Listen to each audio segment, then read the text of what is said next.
तो हम लोग बात करते हैं बेटा chapter 4 gender religion and caste. Last है तो बोर्ड में आने वाले, पिछले 2 साल से नहीं आ रहा था, इस वजह से ज़्यादा फोकस भी नहीं था, लेकिन इस बार अच्छा हुआ। अच्छा चैप्टर है जो कि आया, इंटरेस्टिंग है, समझ में भी आएगा। तो बात करते हैं हम लोग जेंडर रिलीजन एंड कास्ट की। तो सबसे पहले 3 चीज़ें आती हैं जो सोशल डिफरेंसेस वाकई में रियलिटी में पैदा करती हैं। तो जेंडर हो गया आपका, रिलीजन हो गया, कास्ट हो गया। ज़्यादा टाइम वेस्ट ना करते हुए हम लोग पहले को उठाते हैं, जेंडर। जेंडर देखो, जेंडर और सेक्स दो अलग अलग चीज़ें हैं। हम लोग इसमें डिफ्रेंशिएट थोड़ा सा कर लें तो ज़्यादा सही है, वरना समझ में नहीं आएगा। देखो, जेंडर और सेक्स में क्या डिफरेंस है। जो सेक्स है आपका और जेंडर है, सेक्स होता है बायोलॉजिकल, आप पैदा हुए हैं, आप बायोलॉजिकली एक क्या है, मेल है या फीमेल है, ये डिफाइन करता है सेक्स। बाई बर्थ आपको पता चल जाता है कि सेक्स कौन सा है। लेकिन जेंडर जेंडर और सेक्स दोनों अलग चीज़ें, ये याद रखना। जेंडर में क्या होता है, बाई ऑक्यूपेशन, आप काम किस तरीके का कर रहे हैं। बाई रिस्क टेकिंग एग्रेशन, आपके अंदर रिस्क टेकिंग एग्रेशन कितने हैं या किस तरीके से, इस पर हमेशा ध्यान रखना। ये कहीं कंफ्यूज ना हो जाओ कि क्या है जेंडर और क्या है सेक्स, इस पर हमेशा ध्यान रखना। अब देखते हैं on the basis of division of labour, labour के बेसिस पे डिवीजन करके हम देख लेते हैं। तो लेबर मतलब काम करने का, काम कौन क्या करता है। जैसे सपोज दैट कुकिंग, कुकिंग पे अगर हम देखें तो महिलाएं भी करती हैं और पुरुष भी करते हैं, लेकिन महिलाओं के कंपैरिजन पुरुष कितना करते हैं ये भी एक मसला है। लेकिन अब डिपेंड करता है कौन किस सिचुएशन में करता है। महिलाएं क्या करती हैं कि जो आजकल जो हमारी सोसाइटी है, पहले एक चीज़ और के लिए, मेल डोमिनेटेड सोसाइटी है, यहाँ पे पुरुषों के पास ज़्यादा अधिकार होते हैं, ऐसा माना जाता है कि अभी तक ऐसा चलता रहा है। तो जो कुकिंग है, कुकिंग अगर देखें बड़े बड़े होटल्स में जो बड़े बड़े शेफ होते हैं वो मेल होते हैं, वो खाना पकाते हैं। टेलर जैसे जो कपड़े सिलते हैं, इसने ये शर्ट बनाई, ये कौन होगा, ये पक्का मेल है, मुझे पता है क्योंकि मैंने खुद से उससे सिलवाई है जाके। तो अब ऐसी सिचुएशंस में क्या होते हैं कि जो टेलर हो गया, कुकिंग हो गई, कई सारे ऐसे काम जो घर पे महिलाएं करती हैं, क्योंकि घर पे क्या होता है, घर पे उन्हें करने का इसका कुछ नहीं मिलता। कोई वेजेस फिक्स होते हैं, घर पे मम्मी खाना बनाती है, उनको कुछ मिलता है। लेकिन अगर वहीं पे एक शेफ जाके किसी होटल में खाना बनाएगा तो उसको कुछ ना कुछ मिलेगा। तो वो सारे काम जो कहीं ना कहीं पैसे मिल रहे हो और अच्छी खासी एक सैलरी भी देते हैं, ये लोग करते हैं, इसमें इन्हें कोई डिफरेंस नहीं होता। वैसे तो इनको चांसेस ये है, घर पे कह दो किसी से यार तुम खाना बनाओ, तो पड़ोसी सुन ले, तो मतलब एक तो उसकी बेइज्जती होगी, उसे लगेगा कि ये मेरी बेइज्जती हो रही है। तो ऐसे सारे काम, ये लेबर डिवीजन ऑफ लेबर जिस तरीके से किया गया है कि देखो, जहाँ पे पैसे मिल रहे हैं वो काम कौन कर लेगा, मेल कर लेगा इजीली, उसे कोई दिक्कत नहीं होगी। जहाँ पे पैसे नहीं मिल रहे होंगे वही काम, कपड़े धोने का काम, एक से एक लॉन्ड्री वाले कौन है, सारे मेल हैं। लेकिन घर पे कौन से कपड़े धुल दो बीवी के, नहीं धुलेंगे। तो ये कहीं ना कहीं ये फैक्टर काम करते हैं। अब ये तो एक रहा। अब देखते हैं जो सबसे बड़ा इस चैप्टर का सबसे विवादित जो टॉपिक है वो है women's status in India.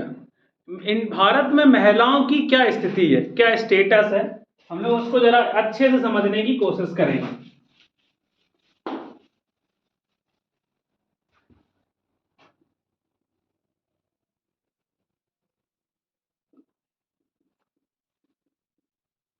Women status in India, इसको अच्छे से समझें क्योंकि इससे क्वेश्चन आने के चांसेस बहुत सारे होते हैं। तो महिलाओं को देखो, सबको हम हमेशा सबको पता है कि हमारी जो सोसाइटी है मेल डोमिनेटेड सोसाइटी है। यहाँ पे महिलाओं को पुरुषों के कंपैरिजन कम राइट्स मिलते हैं, कम चीज़ें अफोर्ड कराई जाती हैं, रिस्क नहीं लेने दिया जाता है, ये सारी चीज़ें होती हैं। अब हम किस फैक्टर से इन पे कंपैरिजन कर सकते हैं, किन चीज़ों से देख सकते हैं। पहला हम लेते चलें लिटरेसी रेट।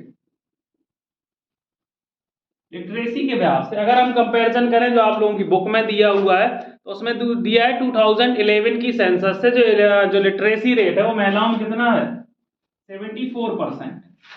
कितना है, 74% है। कब, 2011 की सेंसस के हिसाब से देखा जाए। और वहीं पे अगर मेल की देखें तो 82 है, 82% है। तो लिटरेसी रेट मतलब आज भी इतना सब कुछ होने के बाद, गवर्नमेंट के कई सारे प्रोग्राम चलाने के बाद भी महिलाओं को कितना पढ़ाया लिखाया जा रहा है, आपके सामने कितना है बेटा, 74। इतना क्लियर हुआ। वहीं पे अगर हम दूसरा पिक कर लें, अनपेड वर्क्स, अनपेड वर्क्स देख लें।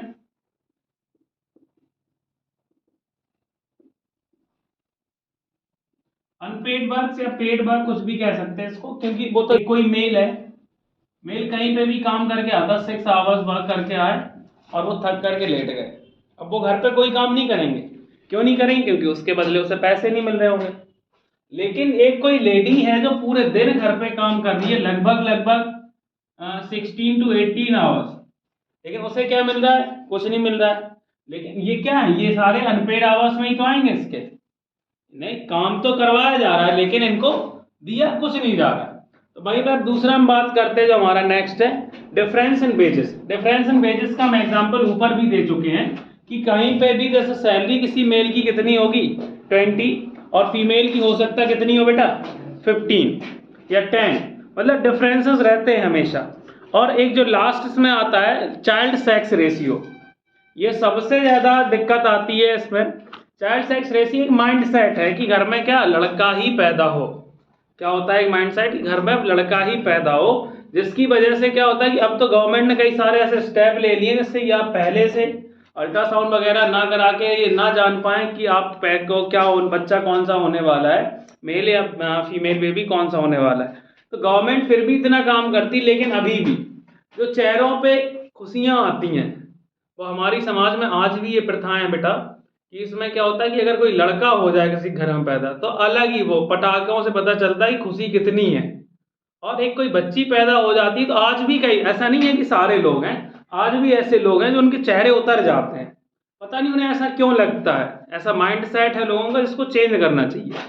और वहीं पे अगर वायलेशन भी देखा जाए, जो महिलाओं पे उत्पीड़न होता है, वायलेशन अगेंस्ट वुमेन किस किस तरीके से किया जाता है, harassment, exploitation, violence and common in the women, ये सारी चीज़ें कॉमन है, ये करते ही हैं।